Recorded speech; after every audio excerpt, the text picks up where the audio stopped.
Lantas siapa yang bisa disangkakan sebagai pelaku oleh penyidik? Kita terhubung dengan kriminolog Hanifah Hasna. Mbak Hanifah, selamat petang.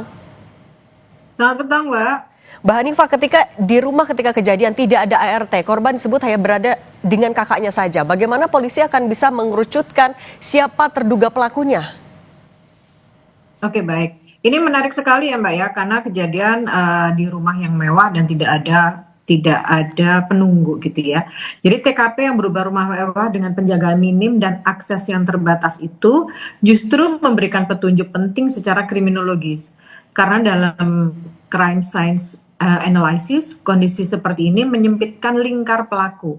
Jadi bukan justru memperluasnya. Karena rumah hanya bisa diakses oleh orang-orang tertentu dan tidak ada tanda perusakan, sehingga pelaku sangat mungkin berasal dari orang-orang dari lingkaran yang paling dekat dengan korban. Dan dia pasti memiliki akses, memiliki kepercayaan tertentu atau pengetahuan tentang rumah dan rutinitas penghuninya. Jadi ini menyangkut orang-orang yang dikenal korban atau keluarga, atau pihak-pihak yang pernah memiliki akses sebelumnya. Tapi walaupun demikian, kriminologi tidak bekerja dengan menunjuk orang, tetapi mengelompokkan kemungkinan. Nah, dalam tahap ini, yang paling logis adalah pelaku menjadi non-acak, tetapi adalah orang-orang yang mungkin sudah tidak asing dengan korban. Demikian, Mbak. Mbak Hanifah, tapi kalau misalnya justru bisa dikerucutkan ke orang-orang terdekat, tapi ini sudah 3 hari belum ada tersangka. Ini sebenarnya memang kasus yang rumit atau ada faktor lain yang membuat polisi begitu hati-hati? Mungkin ada kehati-hatian ya Mbak, karena bagaimanapun juga kondisi CCTV juga tidak aktif atau mati sudah dalam waktu 2 minggu. Ini juga yang membuat polisi berhati-hati untuk mengetahui siapa sesungguhnya yang menjadi pelaku. Walaupun demikian, tadi polisi sudah menyampaikan sudah mengumpulkan beberapa orang, anggota keluarga dan ART atau karyawan yang sudah pernah dipecat. Jadi mungkin akan bisa memberikan petunjuk untuk mengerucutkan siapa sebetulnya pelaku yang sebenarnya. Mbak Hanifah, tapi kalau melihat juga banyaknya luka yang ditemukan di jenazah korban, kemudian tidak ada barang yang hilang, faktor atau dugaan perampokan ini bisa dieliminasi begitu saja dan mengarah kepada dendam, atau ada motif lain yang bisa Anda simpulkan? Oke, kalau kita melihat tidak adanya perusakan, tidak adanya barang hilang, berarti motif-motif perampokan bisa kita eliminasi. Lalu ada motif yang disangkakan, yaitu motif politik.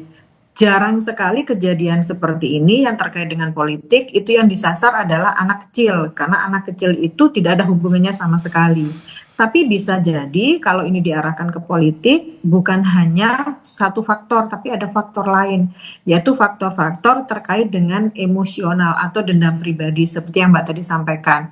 Karena kalau kita melihat, ini tusukan sampai 20, itu menunjukkan emosi yang sangat tinggi, disebut dengan overkill. Biasanya kejahatan atau perilaku kekejaman dengan overkill ini menunjukkan kemarahan yang sangat tinggi, pengendalian diri yang kurang, yang diawali dengan perasaan-perasaan yang tidak bisa dikendalikan sebelumnya dan menumpuk lama. Mungkin ini yang bisa mengarahkan atau mengeliminasi dari motif politik dan motif perampokan tadi itu. Jadi bisa diarahkan mungkin ke motif dendam atau permasalahan pribadi atau konflik sebelumnya. Mbak Hanifah, kalau misalnya tadi ada faktor dari jumlah lukanya ini bisa disebut juga overkill. Ini melihat apa yang dilakukan oleh pelaku, kemungkinan dilakukan secara terencana atau justru spontan? Tidak bisa disebut terencana atau spontan. Bisa jadi ketika dia melakukan satu hal, lalu dia tidak bisa mengendalikan diri. Tapi kalau kita lihat dari rapihnya dia melakukan dengan dia datang pada saat tidak ada orang dewasa di tempat tersebut, CCTV mati, bisa jadi ini menjadi sesuatu yang sudah direncanakan. Namun kembali lagi bahwa kita tetap harus melihat polisi tetap harus melihat siapa-siapa yang berada di tempat itu, siapa saja yang sebelumnya terkoneksi, konflik-konflik apa yang terjadi dalam rumah itu, sehingga bisa diketahui seberapa besar konflik yang terjadi di antara orang tua atau orang-orang yang ada di dalam rumah itu, sehingga anak ini menjadi disasar. Karena bagaimanapun juga pelaku akan mencari orang-orang yang rentan. Dalam hal ini kebetulan mungkin yang rentan adalah anak tersebut.